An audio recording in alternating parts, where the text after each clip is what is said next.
Hello, আমি তমালিকা চলে এসেছি আজকে আবারও একটা অন্য ভিডিও নিয়ে। আর আজকে হচ্ছে একটা রেসিপি তোমাদের সাথে শেয়ার করব।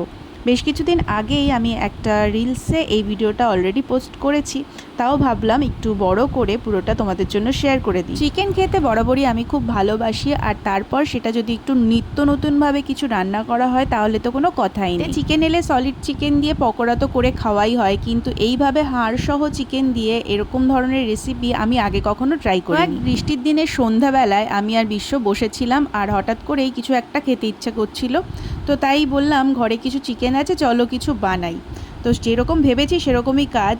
আর আমাদের ওখানে বৃষ্টিতে জল জমে গেছিলো বলে ট্রেনটাও দেখতে কত সুন্দর লাগছিল। জানলা দিয়ে ট্রেন দেখতে দেখতে আর এরকম সুন্দর সুন্দর রেসিপি বানাতে আমাদের তো দারুণ লাগছিল। আসলে ভিডিও করার আগে থেকে কোনো পরিকল্পনা না থাকায় যেমন তেমনভাবেই অগোছালোভাবে কিন্তু আমি ভিডিওটা করেছিলাম, যে কারণে চিকেন ম্যারিনেশনের কোনো ভিডিও আমার করা হয়নি। তো আমি তোমাদের মুখেই বলে দিচ্ছি, ম্যারিনেশনের জন্য আদা রসুন বাটার, লেবুর রস আর লঙ্কার গুঁড়ো আর কিছুটা গোলমরিচের গুঁড়ো দিয়ে আমরা কিন্তু চিকেনটাকে বেশ খানিকক্ষণ মেখে রেখেছিলাম। আর অন্য একটা পাত্রে ময়দা নিয়ে নিয়েছিলাম, তার সাথে গোলমরিচের গুঁড়ো আর লবণ মিশিয়ে নিয়েছিলাম। আর একটা পাত্রে আমরা প্লেন জল নিয়ে নিয়েছিলাম। সেটাকেই প্রসেসিং করে আমি কিভাবে বানালাম সেটা ভিডিওটা প্রথম থেকে দেখলেই তোমরা বুঝতে পারবে। আর এরপর এটাকে সতে করার জন্য একটা সস বানিয়ে নিচ্ছিলাম। এই সসটার জন্য আমরা কড়াইতে খানিকটা তেল দিয়ে তার মধ্যে টমেটো সস, সয়া সস, কিছুটা রসুন বাটা, আর তার সাথে দিয়েছিলাম একটু ভিনিগার, আর শেষে দিয়েছিলাম মধু। আর সবটা দিয়ে খুব সুন্দর করে জাল করে যখন একটা ক্যারামেলাইজ ব্যাপার হয়ে গেছিলো, তখন আমরা কিন্তু তার মধ্যে দিয়ে দিয়েছিলাম ছোট ছোট চিকেনের টুকরো। ব্যাস আর কিছুই না, এরপর চিকেনের টুকরোগুলোকে ভালো করে নেড়ে নিলেই কিন্তু এই সুন্দর রেসিপিটা রেডি হয়ে যাবে। আর এটাকে ঠিক কী নাম বলবো আমি জানি না, ক্রিস্পি চিকেন তো অবশ্যই। তারপর এটাকে আবার সতে করা, তো তোমরা এটা দেখে জানিও এটাকে ঠিক কী নাম বলা যায়।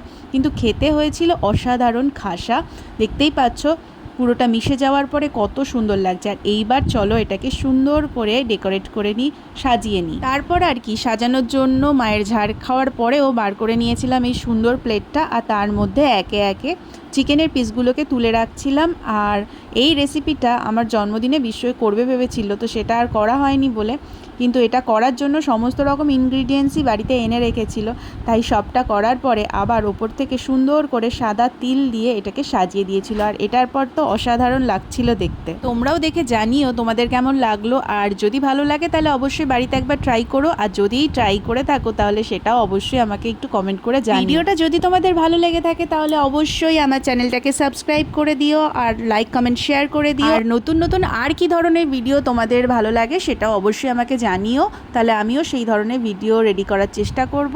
চলো আজকের মতো টাটা, দেখা হচ্ছে নতুন ভিডিওতে।